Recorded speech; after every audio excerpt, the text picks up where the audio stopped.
when you talk about students, though, John, if you would, just a little bit of what you've seen as you talk about going a little wider when it comes to that concept of students and students understanding what the process is, or anybody by all means, yeah.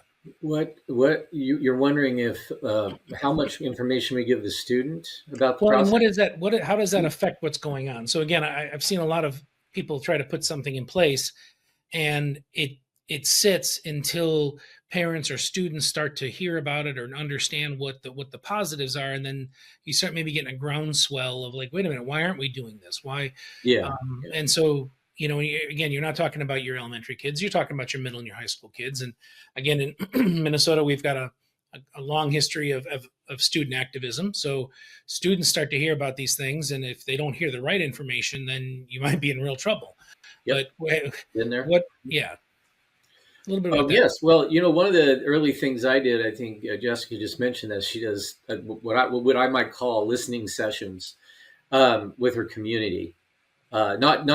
Not just the support for the team members in the school. You got to do that no matter what, right? You got to have a lead or an expert in your district or a group of experts that can advise and support and coach. But the listening sessions with the community where you're inviting parents and students in for a 45-minute symposium, we call them infomercials as well, where we highlight the program, we talk about the preventive aspects of it, that it isn't targeting, it isn't labeling. It's very much just addressing where the heartburn is, what's hurting, what's scary, how are we going to medicate that, basically with some sort of support, medicine, meaning support, inclusion, activities, mentorship, that kinds of stuff. And the community hears that information pretty easily. So do the students. Now, I said I'd been there when you mentioned that. That is because we did have a strong and still do activist group of students that saw this as a policing action. And it took a lot of work to show them that it wasn't. And there was some distrust that went on there. And it was also bringing their parents in at the same time.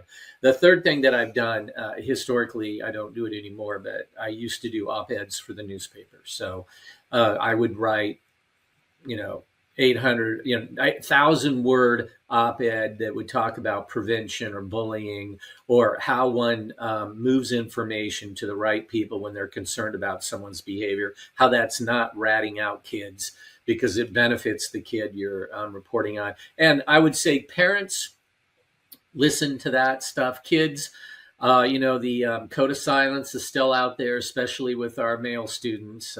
I think our female students tend to report more now, to say something. If you see something, we've had just a real difficult time getting especially our middle school boys to have any discussion about their friends. Now, where this changes is when they perceive that their friend's life is in jeopardy. So if it's like heavy drug use or heavy drinking and driving, they will kind of come in and say, John he's smoking a lot of dope and drinking and driving, and they will start to come in. So part of this is that when we promote behavioral threat assessment and suicide risk assessment, is we isolate those two things in our posters and our material so that they're unique, and the message is very clear. These are devastating, damaging things that can happen. And we remove them from the old poster that used to say drugs and alcohol, suicide, and harming others.